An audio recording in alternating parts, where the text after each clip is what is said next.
हा 12 वर्षामधली इमारत आहे. मग आपण जीर्ण जीर्ण म्हणतो ना, तर जीर्ण नाही, ह्या निष्काळजीपणा आहे. आणि बांधकामामध्ये केलेला जो निष्काळजीप्रमाणे म्हणजे लोकांच्या जीवाशी खेळ घ्यायचा हा प्रकार आहे. कारण ह्या इमारतीसाठी लागणारं जे साहित्य आहे ते इतक्या निकृष्ट दर्जाचं वापरलेलं आहे का ह्या 4-5 बिल्डिंग कधीही पडू शकतात एवढं निकृष्ट बांधकाम केलेलं आहे. इसके पहले ऑडिट नहीं किया था क्या? नहीं किया था. इसके पहले ऑडिट नहीं किया होगा पर किया था ना. केलेलं का? ह्याच्या अगोदर ऑडिट केलं होतं का? मेरे सामने तो नहीं किया. तुमच्या समोर ऑडिट केलंच नहीं नाही? नहीं नहीं नहीं नोट का है. कल किससे लिया, किससे खरीदा कर? ये अपना जो क्या नाम संतोष था. संतोष तांबे. हाँ कौन है संतोष तांबे? उनके वो कितना पैसा दिया था? 7 लाख दिया था. 7 लाख रुपए दिया था. तो आपने इसका इंक्वायरी नहीं किया? नाही उतना आयडिया नाही था.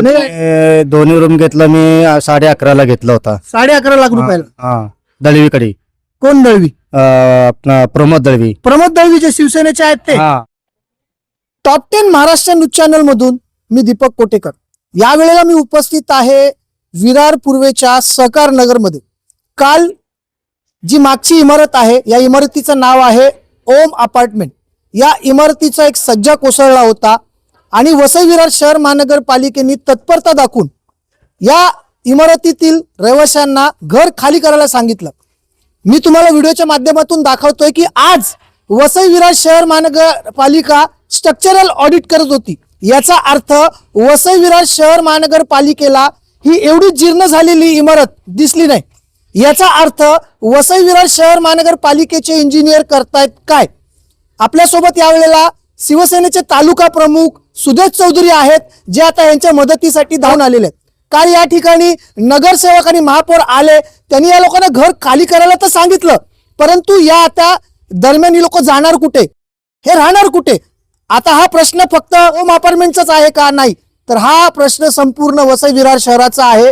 अनधिकृत इमारती कोणी बांधल्या, या इमारती बांधण्यामागे कोण मास्टर माइंड होते, कोणत्या राजकीय पक्षाचे नेते होते, याचा शोध कधी घेणार? जाणून घेऊ. आपल्यासोबत ते रहिवासी आहेत, त्यांची आता काय अवस्था आहे, कशा प्रकारे राहतात.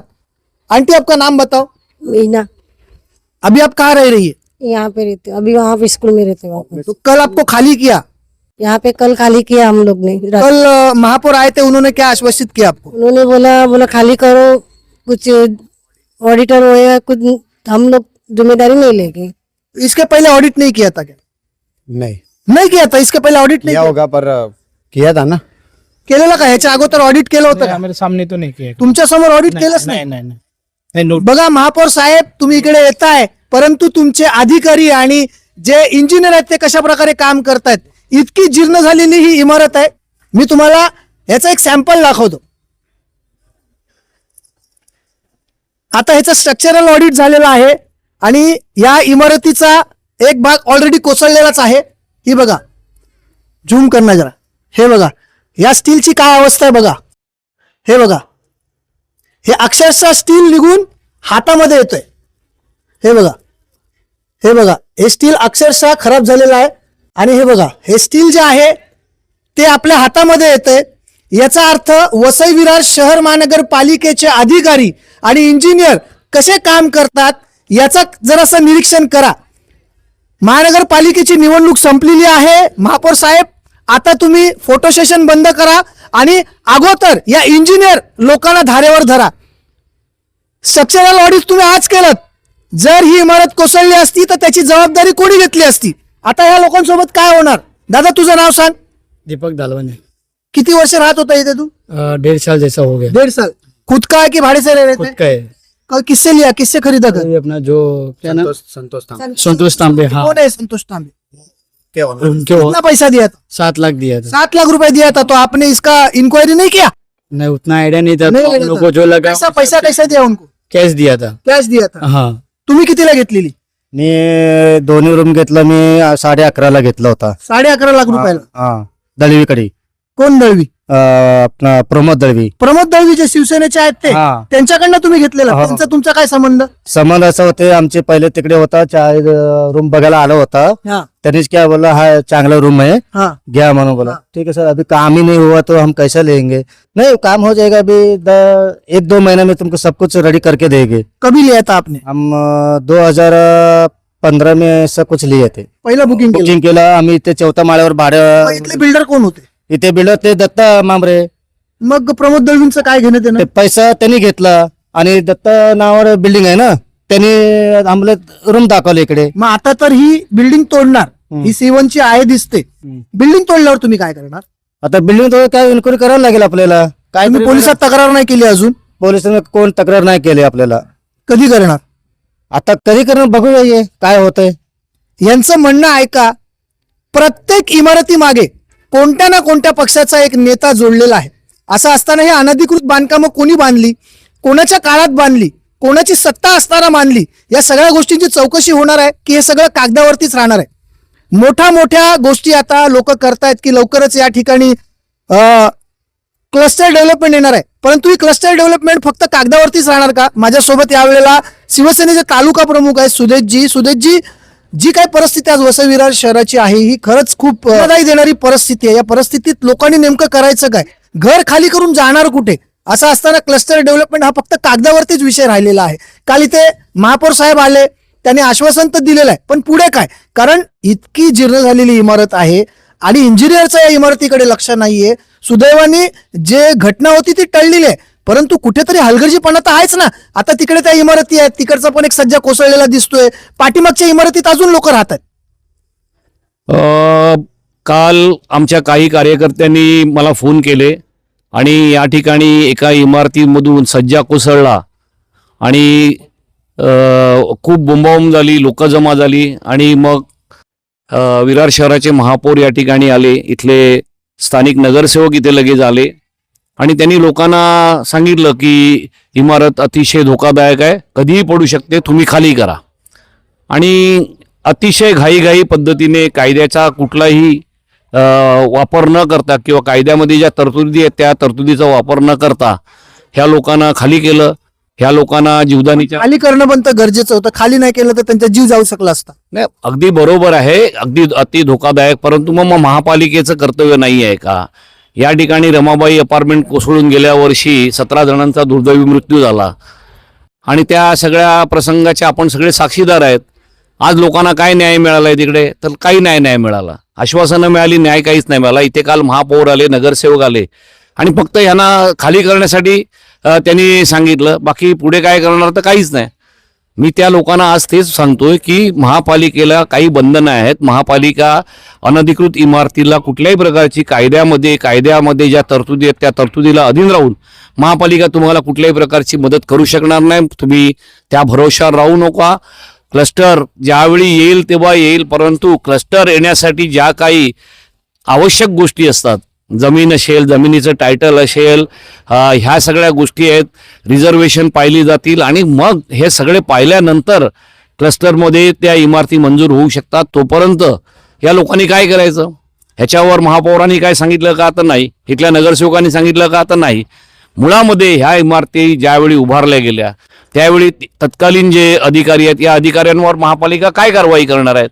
ज्यांच्या काळामध्ये या इमारती सहाय्यक आयुक्त हे अनधिकृत बांधकामाला कायद्याप्रमाणे जबाबदार असतात आणि म्हणून मग महापालिका त्यांच्यावर काय कारवाई करणार आहे का? आता या ठिकाणी इमारत बांधणारे जे लोक दाखवले ते वेगळे आहेत, परंतु प्रत्यक्षात ज्याला आर्थिक लाभ झालेला आहे, कारण उद्या प्रश्न असा येणार आहे की जे दत्ता भांबळे आणि दिगंबर भांबळे ही जी नावं काय पुढे येतात त्यांच्या ॲग्रीमेंटमध्ये, माझ्या माहितीप्रमाणे हे परभणी जिल्ह्यातले जिंतूर तालुक्यातील रहिवासी आहेत आणि हे लेबर काम करणारी लोक आहेत. मग भविष्यात आज ही या 4-5 ज्या बिल्डिंग आहेत त्याच्यामध्ये जी 200 कुटुंब आहेत, या 200 कुटुंबांना जर घरं द्यायची असतील तर ती कोण देणार? दत्ता भांबळे का दिगंबर भांबळे?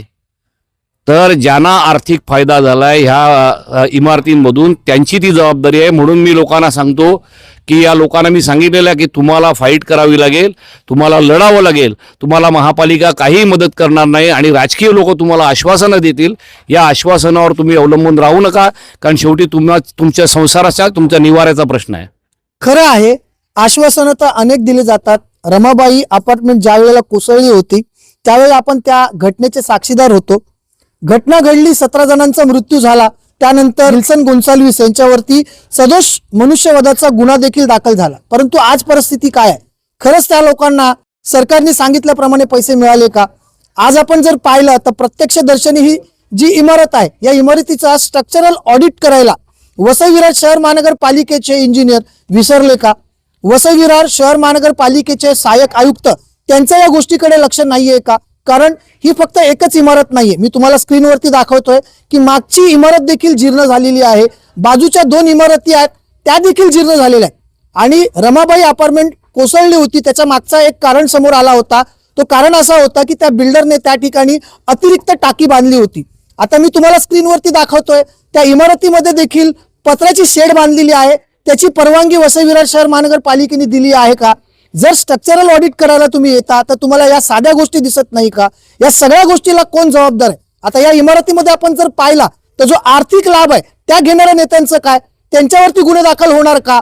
सहाय्यक आयुक्तांवरती गुन्हे दाखल होणार का? जे इंजिनियर इतका मोठा पगार घेतात त्यांच्यावरती गुन्हे दाखल होतील का? की पुन्हा रमाबाई अपार्टमेंट सारखी एक इमारत कोसळणार, पुन्हा 17 जणांचं बळी जाणार आणि त्यानंतर ही काय 30-35 वर्षाची इमारत नाही मिळत, ही गेल्या 10-12 वर्षामधली इमारत आहे.